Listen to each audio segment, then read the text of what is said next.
So our lab is about urinary system. We'll talk about kidney. As usual, any organ, we talk about the hereditary congenital disease. We cover the medical illness. And then usually you take the tumor and neoplastic lesion. Okay? So today we'll talk about the hereditary disease, non-neoplastic, and the medical kidney injury. So we'll start talking about the cyst formation within the kidney. We have different lesions that lead to cyst formation within the kidney. So we have a single cyst, simple single cyst.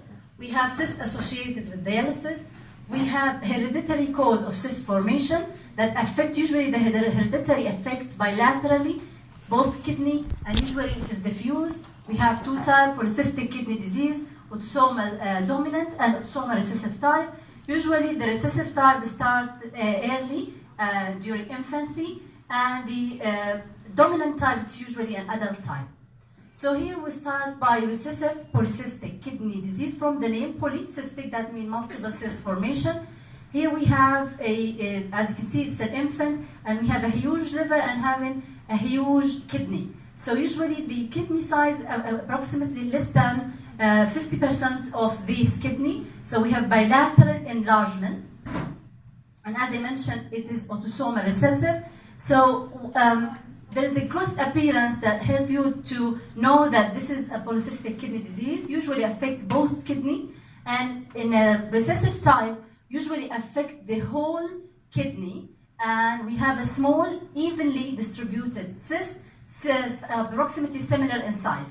So if you remember the normal anatomy of cross appearance of the kidney, usually we have only brown cortex, we have a medulla, and we have the branches of we have the pelvis here, and these all are obliterated by a formation of multiple cysts. So these all are cysts. Just if you remember the normal, you will definitely identify that this is abnormal. And you will know it from the theory that there is abnormal fibrocystin protein, which is due to a PKHD1 gene abnormality.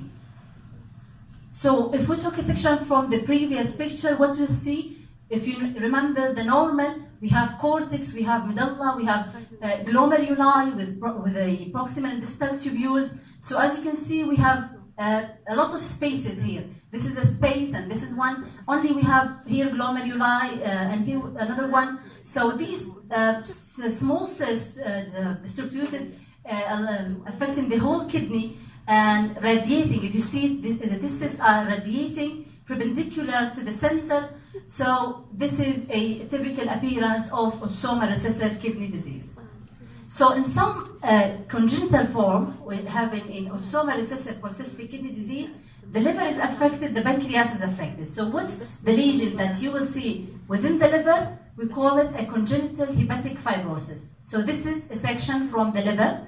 We have, this is the portal tract, you have a portal vein, we have the artery, and we have the bile duct.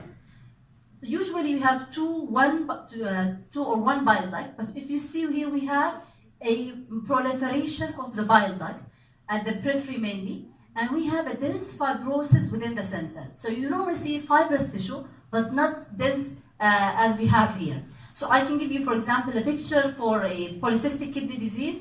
As I will tell you that the patient had lesion within the liver. What do you expect the lesion? And there's options, so you say a hepatic fibrosis. Okay. And this is the example of autosomal dominant polycystic kidney disease. We have here an enlarged kidney with multiple cyst formation. Here, this is a better example. Here we have this kidney, and this is the transplanted kidney, normal in size. So if you compare it, this is enlarged one, bilateral, and we have variable size cyst and enlarged kidney.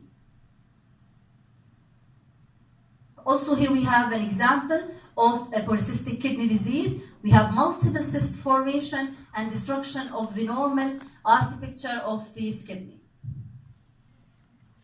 So as we mentioned, there is another causes for cyst formation within the kidney. In an older patient known to have renal failure, and receive on dialysis. So they have risk to develop cyst within the kidney, and as you can see here, we have a multiple cyst formation. Sometimes the long duration of hemodialysis lead to a RCC, renal cell carcinoma formation. So if you compare this with the previous, here we have cyst formation, but at the center we have a large yellow to brown in color, looks heterogeneous. Here we have something dark in color. So this is an example of RCC with long-term renal dialysis, and also can be associated with cyst formation. And another simple renal cyst, only we have single one, and also it can be seen, sometimes it's seen incidentally within the kidney. So now we'll talk about the medical kidney disease. So as you know, the main topic here, we'll talk about glomerulonephritis, which is the disease affecting mainly the glomeruli. We have a different presentation. Mainly, you know, we have a nephrotic and nephritic syndrome. As you know, the nephrotic, we have proteinuria, edema due to loss of protein. And in a nephritic, usually we have hematuria and hypertension. Okay? And we have different disease belonging to each one. For example, in a nephrotic, you will think about minimal change, you will think about membranous according to the age, and in a nephritic, you will think, for example, IgA nephropathy, and we will talk in detail about each. So the important thing in glomerulonephritis or in kidney biopsy, we will examine it in a light microscope using a usual staining, H&E staining. Then we will use a special stain like PAS, which will highlight another thing. We'll use silver stain, which is important for different reasons. And then we will use the immunofluorescence, and the last thing, the electron microscope. So three: light microscopy, and immunofluorescence, and the electron microscopy. So here, just to remind you about the normal histology, here we have, this is the glomeruli surrounded by the tubules. The glomerulus composed of, as you know, we have a capillary loop. This is the capillary loop. So I would like you to remember, I want you to remember this, that the capillary lumen is empty. This is what you need to see when you examine the any kidney biopsy. So we have a patent clear lumen lined by endothelial cells. Any vessel will be lined by endothelial cell. And we have the basement membrane, and then we have in between the podocyte, and then we have the mesangium in between. So we have the podocyte, which is a visceral epithelium, and then at the periphery we have the parietal cells or parietal epithelium. So the mesangium is in between. Here we have the mesangium, and usually you see 2 to 4. If I will say a mesangial proliferation when I have more than 4. So this is a normal PAS, which is a special stain. We have a patent lumen. We have normal thickness of the basement membrane, and we don't have a mesangial expansion. So this is the diagram will help you to understand the glomeruli. Here we have the capillary lumen filled by RBCs. This is the endothelial cell, and this is the podocyte. This is poto from it's like food. So we have a processes here. Processes. This is very important, which is there is effacement of these food processes. You will see it in minimal change disease. And we have here the mesangium. This is the mesangial cell. So what we see under the electron microscope, for example, in this first example, this is the capillary lumen. Here we have the fenestration. We have the basement membrane. We have the surrounded by the podocyte. So as you can see here, we cannot see there is no processes, so it's effaced. So this is very characteristic for minimal change disease, which is normal in light microscopy. So you will diagnose it by electron microscope. Usually it is you see it in children. So in this case, you will expect to see proteinuria in minimal change disease. Another example, we have what we call focal segmental glomerulosclerosis. What do we mean by focal and segmental in kidney? Focal means the less than 50% of glomeruli are affected by the disease. Segmental, if the glomerulus itself less than 15% affected by a lesion, we call it segmental. Sclerosis means sclerosis. That means we have a collagen in between. So as if you compare it with the normal histology we have seen, here we have a little bit normal. We have capillary are patent, lumen patent, but here we have like a pink material extending through the glomeruli. This is an example of a sclerosis.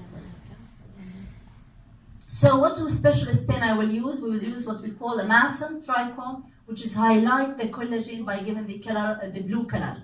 So here the previous picture, which was pink in H&E, here we have it blue. That means we have a sclerosis here. And it's a poor prognosis. We have a very important example, which called as post-infectious glomerulonephritis. It is usually affect young age, and usually the patient had history of streptococcal infection 2 weeks ago. So this is very important. You can treat the patient only by knowing the history, but sometimes they do biopsy. So there's a very characteristic finding in post-infectious. So it is infectious, so you expect it to be cellular, more neutrophils. So in a low power, the lumen that I've shown you, the capillary lumen is completely obliterated. That means we have endothelial proliferation, we have a hypercellularity. So in a higher power, that's what we see. The lumen is completely obliterated by endothelial proliferation, and we have these smaller cells, which are neutrophils. These are neutrophils, and we have a proliferation of all cells. So it is post-infectious glomerulonephritis.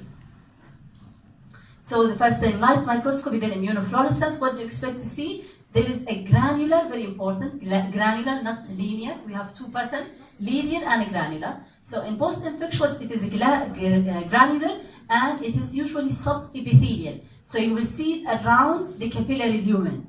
Okay, not within the mesangium, it's surrounding the lumen. So the third thing is the electron microscope. So we have, this is the capillary lumen, is obliterated, as I mentioned. We have here this basement membrane, and we have this immunocomplex deposition, which is subepithelial. They call it usually hump in cases of post-infectious glomerulonephritis. And here we have another example. This is the lumen. Here we have the fenestration, the basement membrane, and this one is the subepithelial deposit. Another example of nephrotic, we said minimal change. We have another important one is membranous glomerulonephritis. Usually in membranous, you don't see proliferation of cell. There is no mesangial or epithelial. Only the very important thing is the thickening of basement membrane. So if you remember the normal, there is a thickening in the within the basement membrane. Usually the patient presents with nephrotic, having a proteinuria, and usually sees in adult patients. So what we use a silver stain in this case. You will see very characteristic things. Here we have the silver will stain the basement membrane, but also you will see the extension in between. We call it spike, which is why we have this spike. If you see it here in the electron microscope, we have a deposition of immunocomplex within the basement membrane. So here we have this is the basement membrane. Here we have multiple deposits. So the silver will stain the basement membrane in between. So when you see them under the light microscope, they will appear as a spike because no staining of the deposit, just the basement membrane in between. So if we use the immunofluorescence, what do you expect to see? There's an IgG deposition within the basement membrane, as mentioned, but this is granular, not linear. Okay. Another disease that affects the glomeruli is known as crescentic glomerulonephritis. Why do we call it a crescent? Because it's forming a cap or a crescent line within the glomeruli. Here we have, this is the glomeruli, and usually we have an empty space around it. So as you can see, the space is filled by cell, by proliferation of epithelial cell. So we call this a crescentic glomerulonephritis or rapidly progressive glomerulonephritis. We have different disease that can lead to crescent formation. Here another example, if you see this is the cap and it's compressing the normal glomeruli. And if you use the immunofluorescence, you can see the fibrinogen, because of the release of this material, you will see it mainly highlighting the cap and compressing the glomeruli. So if you remember, the previous was a granular within the basement membrane. This is a linear, very clear linear a deposition of immunofluorescence, and it is characteristic for a anti-GBM, which is, or a good Pasteur syndrome, which is usually affect the lung.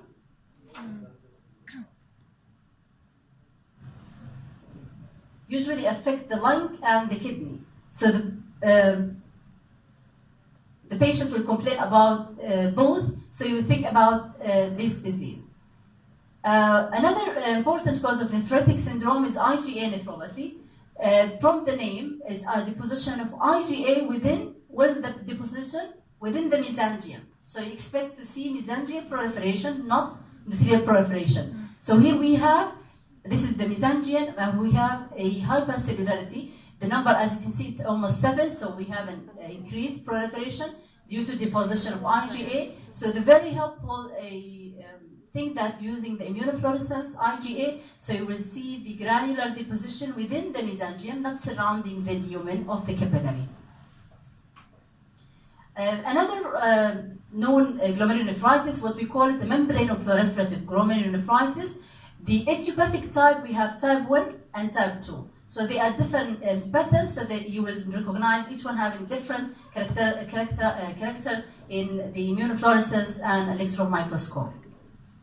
So also they give you, for example, that type 1, there is a immunocomplex deposition. So the mesangium will try to reach the immunocomplex that deposited within the basement membrane. So they will try to enter the basement membrane, which is lead to separation of this basement membrane. So if we do a special stain, you will see what we call double contour. We have 2 lines due to separation of basement membrane. We call it tracking, which is characterized type 1 membranoproliferative. So here we have the lumen.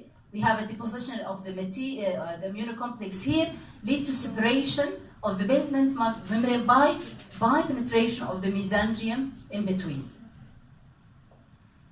In type 2, there is a dense deposit. So we have this basement membrane, and we have this dense deposition within the basement membrane. And if we use immunofluorescence, you can see here we have the C3 mainly, which is seen in type 2 due to presence of dense deposit. So we see these dense deposit, as you can see, which is characterized in membranoproliferative type 2. Another important systemic disease that affects the kidney is lupus, which is lead to lupus nephritis. What I want you to remember that it leads to different type of lesion, but the important one is form a wire loop appearance, which is thickening of the basement membrane. It's very thickened, as you can see it here. So just remember this picture. Any question?